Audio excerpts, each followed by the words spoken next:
At 4:42 p.m. on March 27, 1943, HMS Dasher exploded in the Firth of Clyde. The ship was not under attack. No German submarine had fired a torpedo. No aircraft had dropped a bomb. Officers on the bridge watched the carrier's 2-ton aircraft shoot roughly 60 feet into the air before falling into the sea. A second, more powerful explosion tore through the hangar. Electrical power failed. The flight deck buckled. Fire and black smoke rose through the open lift shaft. 6 minutes later, Dasher was gone. Of the 528 men aboard, only 149 survived. 379 died. Some never escaped the compartments below. Others reached the water and found aviation fuel burning across the surface. Men who survived the explosion drowned, froze, or burned within sight of the Scottish coast. The official inquiry concluded that an internal petrol explosion was the most likely cause. But it never established one uncontested ignition source.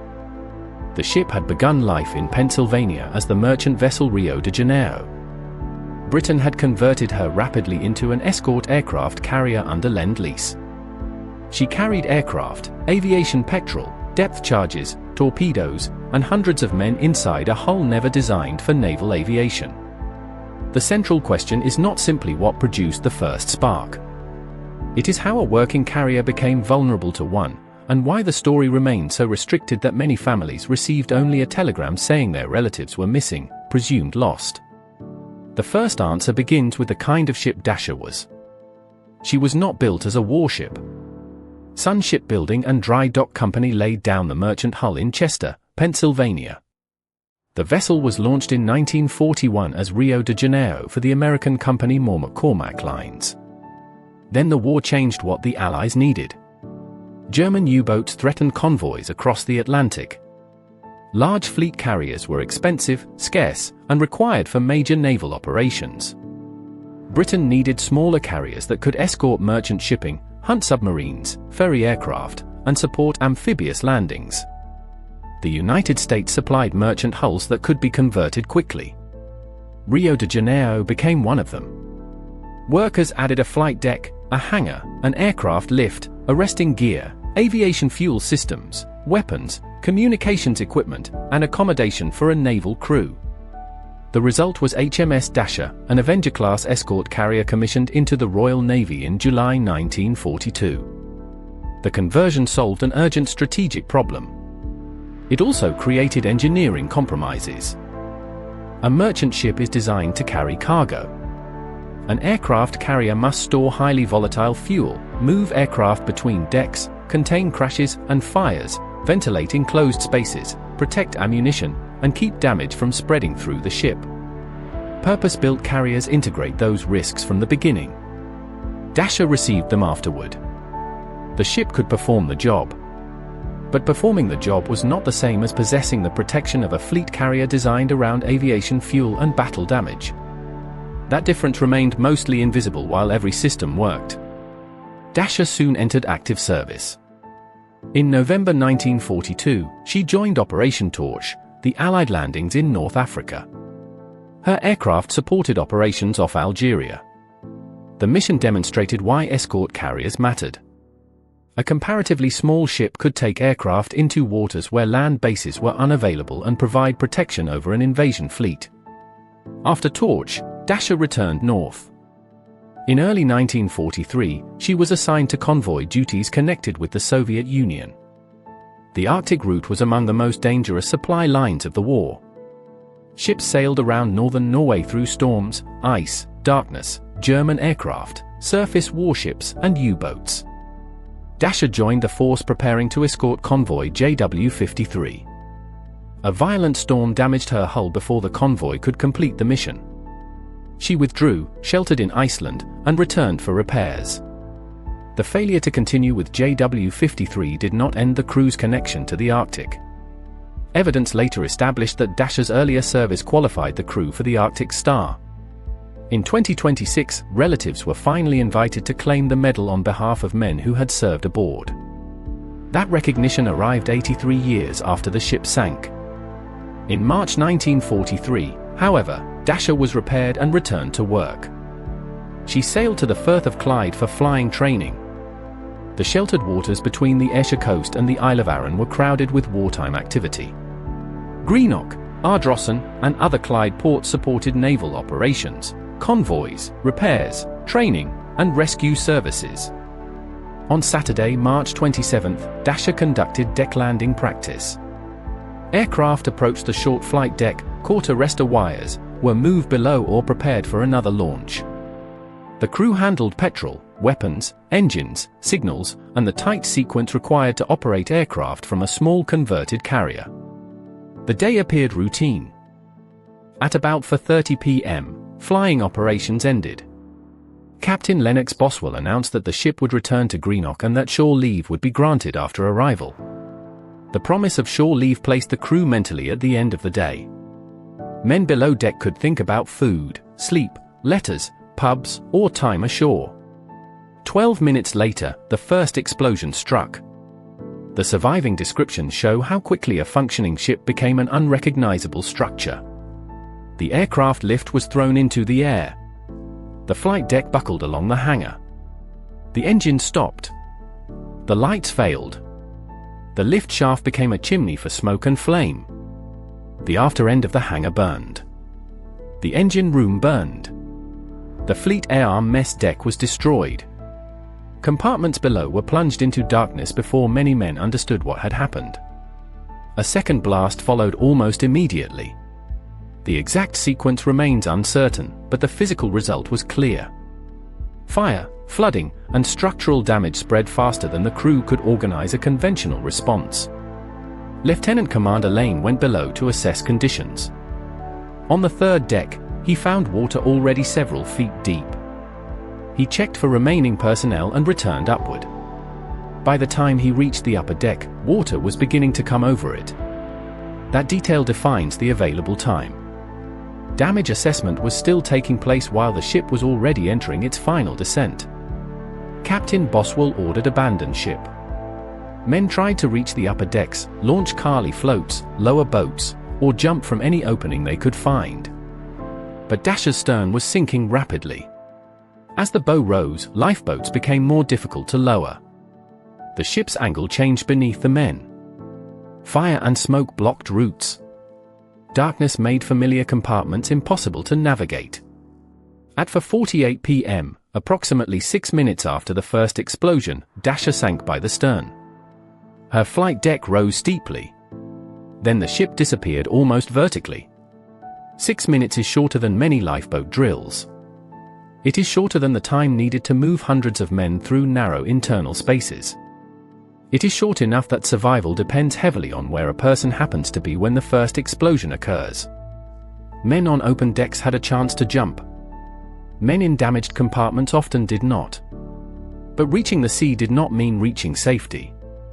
Dasher carried large quantities of ship fuel and aviation petrol.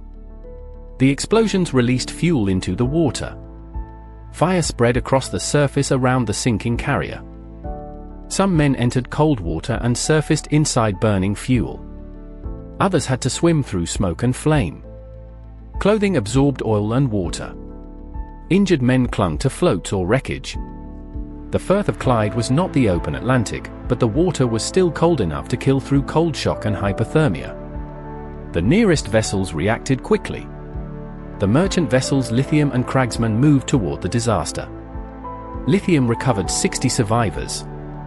Cragsman rescued 14. Other ships and boats headed for the site, including naval vessels dispatched from Clyde ports. The rescue crews faced a field of burning fuel, wreckage, injured men, and bodies. They had no time to understand the cause. Their task was physical and immediate. Approach the flames. Pull men from the water. Carry them ashore. A distress message reached HMS Fortitude, the naval base at Ardrossan Harbour, warning staff to prepare for a large number of casualties. Minesweepers and other vessels left the harbour. Their sudden departure told local residents that something serious had happened offshore. People climbed to higher ground, including Castle Hill, and looked across the water. Smoke marked the position where Dasher had vanished. Inside local cinemas, messages reportedly appeared asking civil defense and first aid personnel to report for duty. Ambulances, medical staff, stretcher bearers, and naval personnel gathered at Ardrossan. The rescue effort also reveals how close the disaster was to ordinary civilian life. Lithium and Cragsman were not purpose-built disaster ships waiting beside the carrier. They were merchant vessels operating in the Clyde.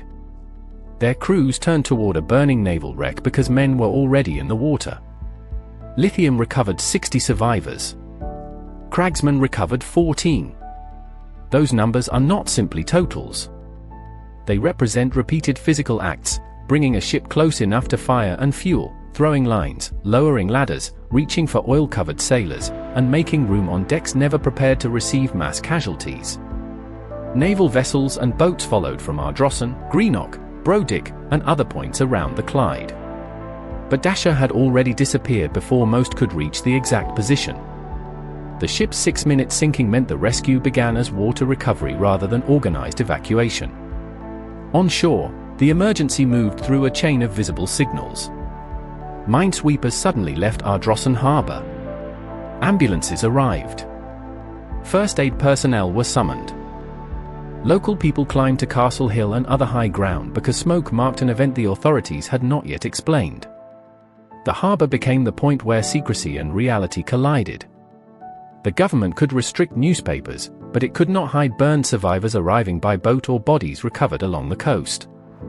For Ardrossan, the disaster was never an abstract classified loss. It came ashore. The 149 survivors were brought ashore. Some went to the naval sick bay. Others were transported to first aid stations and hospitals, including Ballochmyle. Officers were housed separately. The living arrived soaked, burned, injured, and shocked. The dead arrived over the following hours and days.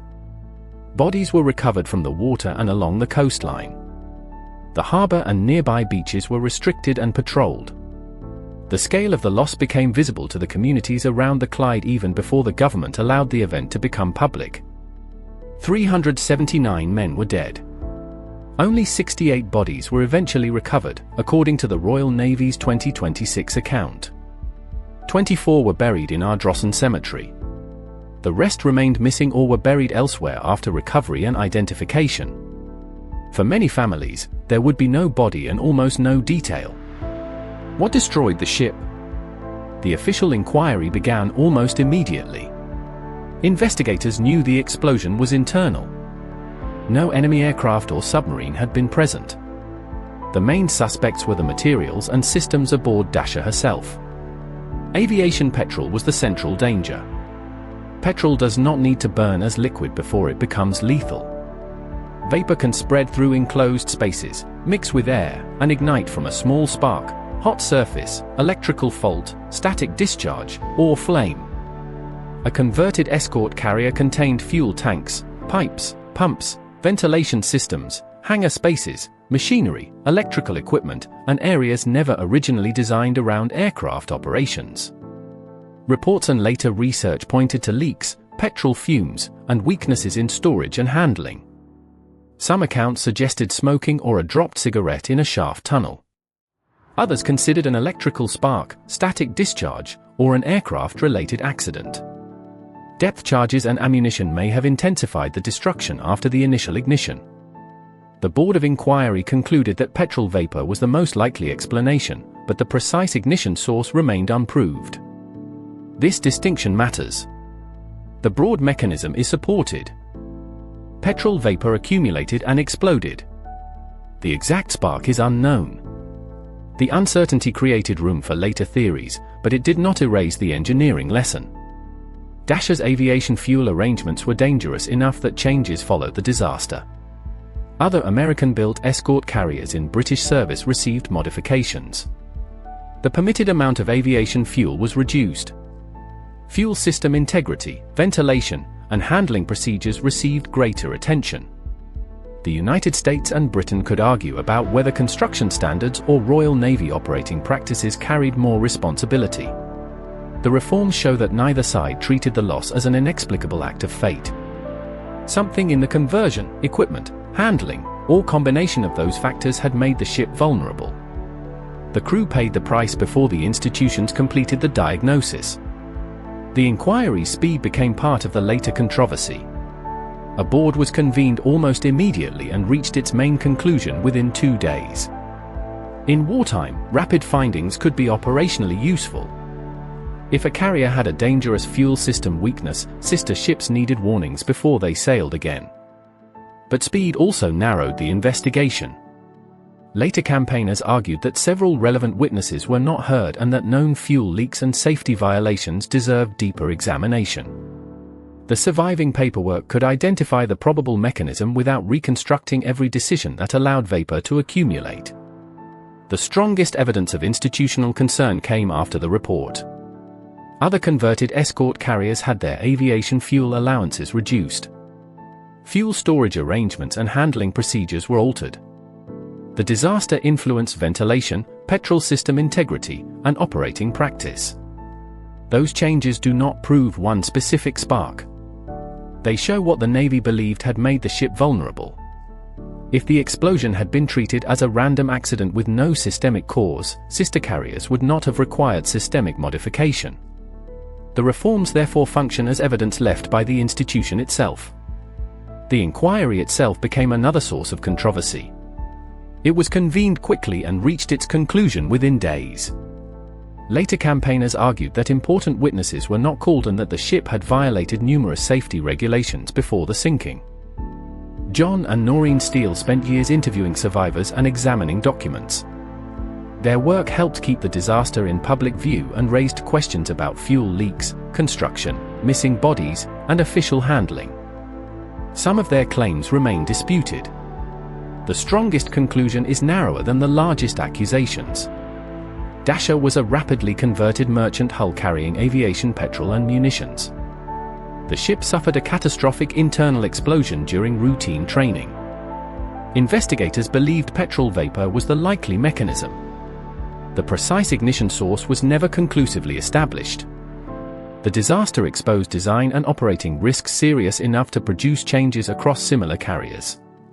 The government then imposed a strict information blackout. Wartime secrecy had an operational purpose. Britain did not want Germany to learn that one of its escort carriers had been destroyed in home waters, how vulnerable converted carriers might be, or what technical weaknesses investigators suspected. Officials also feared damage to morale and questions about American construction under Lend-Lease. Local newspapers were ordered not to report the disaster. Survivors could tell families they were alive, but they were instructed not to describe what had happened. Bereaved families received telegrams saying their relatives were missing, presumed lost. The language gave no explosion. No burning fuel. No 6-minute sinking. No location between Ardrossan and Arran. A mother, wife, father, or child could know that a sailor was missing without knowing what event had taken him. The sinking was not publicly disclosed in a meaningful way until after the war. It received brief press attention in 1945. Fuller official records did not become available until 1972. By then, almost 30 years had passed. The restriction had moved beyond immediate wartime secrecy and become a long absence of explanation. The silence also encouraged rumors. One concerned the recovered bodies. Campaigners questioned whether official totals accounted for everyone brought ashore. Stories circulated about unidentified men and possible unmarked mass burial. No unmarked mass grave has been found. The Royal Navy has stated that such a burial would have violated Admiralty policy and that relevant records are now public. The absence of proof does not make the family's questions irrational. Only a fraction of the dead were recovered. Official information had been withheld. Survivors had been ordered not to speak. When institutions create silence, rumor enters the empty space. The responsible conclusion is that bodies remained unaccounted for and families had legitimate reasons to seek clarity. The mass grave claim remains unproved. A second theory connected Dasher to one of the most famous deception operations of the war. Operation Mincemeat used a corpse dressed as the fictitious Royal Marine officer Major William Martin. False documents placed on the body convinced German intelligence that the Allies intended to invade Greece and Sardinia rather than Sicily. John and Noreen Steele argued that the body may have been John Melville, a Dasher sailor recovered after the sinking. The theory gained attention because Dasher sank shortly before the mincemeat body was transported from Britain. But the accepted identification of Major Martin is Glyndwr Michael, a homeless Welshman who died in London after ingesting rat poison. Imperial War Museums and archival research support that identification. The Dasher mincemeat connection should therefore be treated as a disputed theory, not as the hidden solution to the disaster. Its popularity reveals something important about the secrecy around Dasher. When the real event is withheld, it becomes available for other mysteries. The campaign for answers eventually acquired its own human story.